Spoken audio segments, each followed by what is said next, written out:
ప్రకృతితో మమేకమైన జీవన విధానం, సంస్కృతి సాంప్రదాయాల్లో వైవిధ్యం, కొండ కోణంలో తిరిగే సౌందర్యం. అయినా అడవుల్లో ఆకలి తీరే మార్గాలు లేక గోదావరి తీరం వెంట ఆదివాసీలు బతుకు వేట సాగిస్తున్నారు.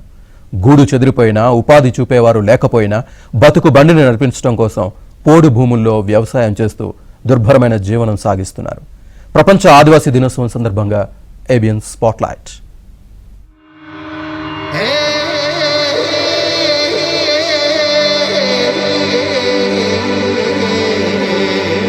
అడవుల్ని నమ్ముకుని జీవిస్తున్న ఆదివాసీల బ్రతుకులు మారడం లేదు. ప్రభుత్వాలు మారినా, తరాలు మారినా ఆదివాసీ బిడ్డలకు పిడికెడు అన్నం దొరకడం లేదు.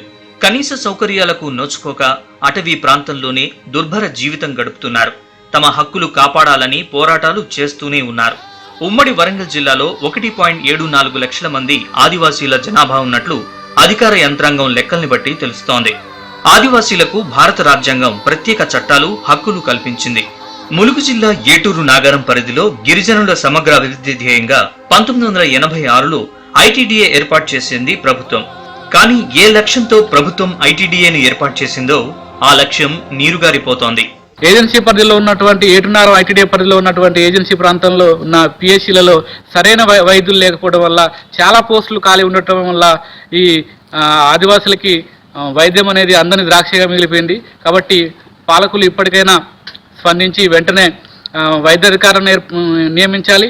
అట్లాగే రోడ్డు సౌకర్యం లేకుండా ఉన్నటువంటి గ్రామాలు ఏదైతే ఉన్నాయో, కొండాయి, ఐలాపూర్, మల్యాల కావచ్చు, లేకపోతే ఈ లోతట్టు ముంపు ప్రాంతాలు ఏదైతే ఉన్నాయో ఆయా ప్రాంతాలలో స్పెషల్గా ఆ గ్రామాలలోనే వైద్యాధికారులను ఏర్పాటు చేసి ఈ వరదలు తగ్గిపోయేంత వరకు వాళ్ళు అక్కడే ఉండేటట్టుగా ప్రభుత్వం చర్యలు తీసుకొని వారికి వైద్యం అందించాలని చెప్పేసి మేము ఆదివాసీ హక్కుల పోరాట సమితి తుడుందెబ్బ తరఫున డిమాండ్ చేస్తా ఉన్నాం. ప్రభుత్వాలు ఆదివాసీలు నివసించే గూడాల్లో విద్య, వైద్యం, ఉపాధి, మౌలిక సౌకర్యాల కల్పన అందని ద్రాక్షగానే మారింది. తెలంగాణ రాష్ట్రం ఏర్పడిన తర్వాత ఐటీడీఏపై పట్టింపు లేకుండా పోయిందనే విమర్శలు వ్యక్తమవుతున్నాయి. నిధులు లేక ఐటీడీఏ ఉత్సవ విగ్రహంలా మారిందని ఆదివాసీ నేతలు ఆరోపిస్తున్నారు. వారి కోసం ప్రభుత్వాలు ప్రత్యేక చట్టాలు, హక్కులు చేసినా అవి కాగితాలకే పరిమితమవుతున్నాయని, క్షేత్రస్థాయిలో అమలుకు నోచుకోవడం లేదని ఆదివాసీ సంఘాల నేతలు ఆరోపిస్తున్నారు.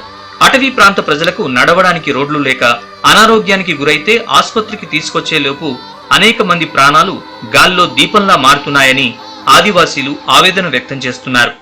దాంట్లో కట్టుకొని తీసుకపోతున్నారు, ఇంకా దవాఖానలు తీసుకపోతా ఉన్నారు. ఇటువంటివి ఉన్నాయి. అంటే దీనికి ప్రత్యేకమైనటువంటి కార్యక్రమం చేస్తూ ఉన్నారు. ఇవాళ అక్కడి నుంచి వలస వచ్చినటువంటి దాదాపు 20,000 మంది ఓటర్స్ ఉన్నారు ఇవాళ ములుగు నియోజకవర్గంలో. మరి వాళ్ళకు అక్కడనేమో ట్రైబ్స్, వాళ్ళు ఇక్కడికి వస్తేనేమో మరి వాళ్ళని ట్రైబుల్ కాదని అంటున్నారు. ఇది ఎక్కడిది? అంటే వాళ్ళకి ఓటు హక్కు ఇస్తాము, తర్వాత అన్ని రేషన్ కార్డు ఇస్తాము, అన్ని ఇస్తాము, ఓట్లు వేయించుకుంటాము. చివరికి వచ్చే వరకు వాళ్ళని ఎస్టీ కాదనంటే, భారతదేశంలో అడవి నుంచి అడవికి జంతువు, ఇప్పుడు ఒక ఫారెస్ట్ నుంచి ఇంకో ఫారెస్ట్కి పులి మైగ్రేట్ వస్తుంది. అక్కడ ఉంటే పులి అవుతుంది, ఇక్కడికి వస్తే మరి సింహం అవుతుందా, పిల్లి అవుతుందా? ఆదివాసీలకు పోడు భూములే జీవనాధారం. పోడు భూములకు హక్కు పత్రాలు కల్పించాలని ఏజెన్సీలో ఏదో ఒక చోట నిత్యం ఆందోళనలు కొనసాగుతున్నాయి. ఏళ్లుగా ఉద్యమాలు కొనసాగుతున్నప్పటికీ పాలకులు ఆ సమస్యకు పరిష్కారం చూపడం లేదని వారు ఆరోపిస్తున్నారు. అడవుల్ని పోడు చేసుకుని జీవనం సాగిస్తున్న రైతుల భూముల్ని లాక్కునేందుకు ప్రయత్నం చేస్తూ ఆదివాసీలకు బతుకు తెరువు లేకుండా చేస్తున్నారని అంటున్నారు. అటవీ ప్రాంతంలోని ఆదివాసీ గూడాల్లో నివసించే ప్రజలకు వైద్యం అందించేందుకు ప్రాథమిక ఆరోగ్య కేంద్రాలు ఉన్నప్పటికీ మెరుగైన వైద్యం అందక ఏజెన్సీలో మరణాలు పెరిగిపోతున్నాయని ఆరోపిస్తున్నారు.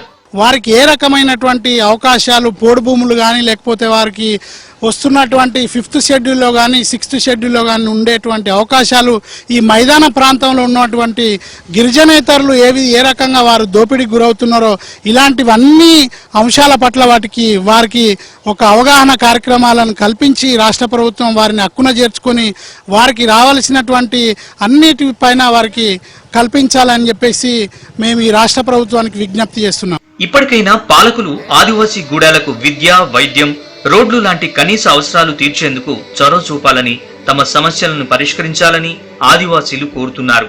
ప్రభుత్వాలెన్ని మారినా ఆదివాసీల బతుకులు మాత్రం మారడం లేదు. రాజ్యాంగం ఆదివాసీలకు కల్పించినటువంటి ప్రత్యేక చట్టాలు, హక్కులు క్షేత్రస్థాయిలో అమలు కావడం లేదు. గిరిజనుల సమగ్రాభివృద్ధి కోసం ఏర్పాటు చేసిన ఐటీడీఏలు నిర్వీర్యమైపోయాయి. వాళ్లకు పోడు హక్కు పత్రాలు అందక ఎన్నో